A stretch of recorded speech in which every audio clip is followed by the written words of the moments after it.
Hello दोस्तों, मेरा नाम है संकित शर्मा। दोस्तों, आज मैं आपको अपनी ही लिखी एक कहानी सुनाने वाला हूँ जिसका नाम है कोई गिला तो नहीं। शुरू करता हूँ। सर्द हवाएं बेरुख सी बह रही थी, जिससे पेड़ों पर लगी पत्तियाँ एक दूसरे से टकराकर आवाज़ कर रही थी, एक खूबसूरत सा शोर कर रही थी। पत्तियों का ये शोर मन को कितना शांत कर देता है, और शोर ही होता है जिसे हम याद रखते हैं। मौन बातों को कोई याद नहीं रखता, सब भूल जाया करते हैं। यादों का शोर जो हमें तन्हाइयों में गुमनाम भटका मुसाफिर बना देता है। ऐसे ही कुछ यादों के शोर मुझे भी स्थिर कर रहे थे। ये शुरुआती नवंबर में हवाएं सर्द रूप लेती हुई हर शाम और सुबह में नरमी घोल देती हैं और मौसम को खुशनुमा कर देती हैं। पर न जाने क्यों ये मौसम मेरी यादों के खुले हुए कुछ घावों को कुरेदता नजर आ रहा था इस बार। इन सुबहों, इन शामों का यह अजनबीपन मेरे लिए नया था। जब भी कोई सर्द हवा का झोंका मेरे बदन को छूता तो लगता जैसे किसी ने मुझे करोदा हो। जब जब मैं मौन बैठती और महसूस करती इस वातावरण को, तब तब मन की गहराइयाँ खाई सी बन जाती और मैं उसमें धंसने लगती धीरे धीरे। मैं आकाश से माफ़ी मांग लूँगी, मैंने मन में सोचा। पर क्या माफ़ करेगा वो मुझे? क्या भूल जाएगा वो मेरी गलतियों को, मेरे द्वारा दिए गए दुखों को? मेरी बात काटने को एक सवाल गले में अटका ही रहा। कितना आसान लगता है हमें किसी के दिल को तोड़ देना, उसे न सब बातों से रूबरू होने देना जिनकी उसको ज़रूरत है। कुछ इसी तरह की सोच में डूबी मैं अपने अतीत की मुंडेर पर खड़ी थी।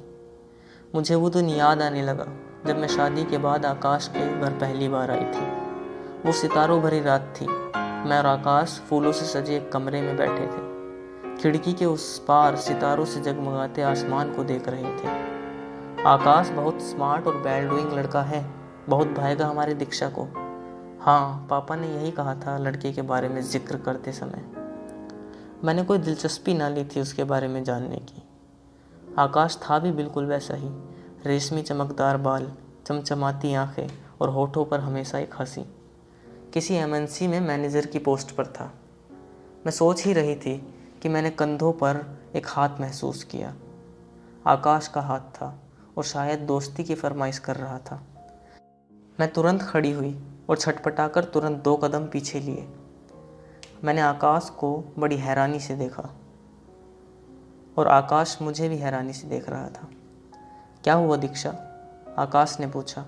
मैं कुछ देर मूक रहने के बाद बोली, आकाश, ये नहीं हो सकता। मैं तुम्हारी पत्नी बनकर नहीं रह सकती।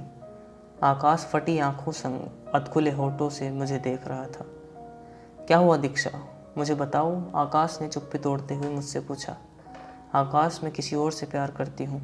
ये शादी मेरी नामर्जी के बाद ज़बरदस्ती हुई है। तुमने शादी को खेल समझा है दीक्षा? दीक्षा, ये खेल नहीं है, ये 2 आत्माओं का संगम है। इसमें जीवन का नया रूप जन्म लेता है। रुंधते गले से कहते हुए आकाश के आंसू निकल आए। उसने कोई शिकायत न करी थी मुझसे, और पापा की तबीयत ठीक न होने के कारण कोई विवाद भी नहीं चाहता था घर में। कितना बुरा होता है जब हम परेशानियों के दौर में हों और कोई हमसफ़र ना हो। क्या आकाश ने कभी मेरी कमी महसूस नहीं करी होगी? क्या उसे नहीं झकझोड़ा होगा उसके अकेलेपन ने? उसने अपने पति होने के सभी कर्तव्य निभाए थे और अपनी पत्नी होने के मुझे सब अधिकार दिए गए थे। तो फिर क्यों नहीं समझ पाई मैं उसकी मोहब्बत को? क्यों हमेशा मैं धिक्कारती रही उसके अपनेपन को? उस रात आकाश ने और कुछ नहीं कहा। वो चुपचाप बेड के एक कोने से जरा से हिस्से में पड़ा रहा। अगली सुबह आंखें खुलते ही देखा तो आकाश पहले ही उठा हुआ था। वो पूरा दिन मेहमानों का कोलाहल में बीता। हाँ, 1-2 कॉल आए थे उत्कर्ष के। उत्कर्ष, जिससे मैं प्यार करती थी, एक अमीर परिवार का उड़ाने खाने में पूरा व्यस्त लड़का। फिर भी मुझे उस पर प्यार क्यों आया मैं नहीं जानती। शाम आते आते रात हो गई और सभी मेहमान अपने घर लौट गए। आकाश के मम्मी पापा भी। उन्हें कोई ज़रूरी काम था। उन्होंने बाद में आने का वादा किया था। उनका मूल घर बनारस में था। तुमने खाना खाया दीक्षा? सोने से पहले आकाश ने मुझसे पूछा। मैंने हाँ में कह दिया। अच्छा ठीक है, आकाश ने कहा। तुम्हें परेशानी ना हो इसलिए मैं बाहर ड्राइंग रूम में सोफे पर सो रहा हूँ। आकाश ने तकिया उठाया और शांत आंखें लिए बाहर की तरफ मुड़कर चल दिया। मैं देख रही थी उसे जाते जाते।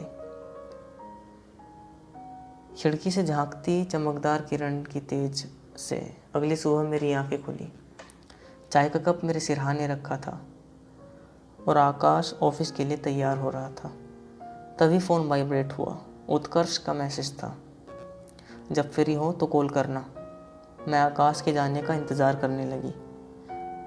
जैसे ही आकाश गए मैंने तुरंत फ़ोन उठाया और उत्कर्ष को मिला दिया। तुम्हारे और मेरे बीच जो भी था वह ख़त्म हुआ। तुम मेरे लायक नहीं हो, तुम मेरी बनकर नहीं रह सकती, इसलिए आज के बाद न तुम मुझे फ़ोन करना ना ही कोई मैसेज। तुम्हारी और मेरी आज के बाद कोई बात नहीं होगी। कुछ एक लम्हों में उत्कर्ष के मन में जो भी था उसने कह दिया।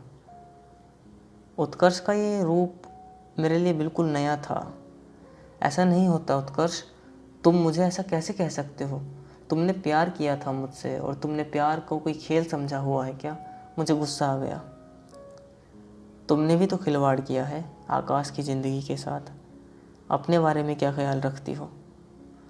उत्कर्ष की इस बात ने मुझे मौन कर दिया।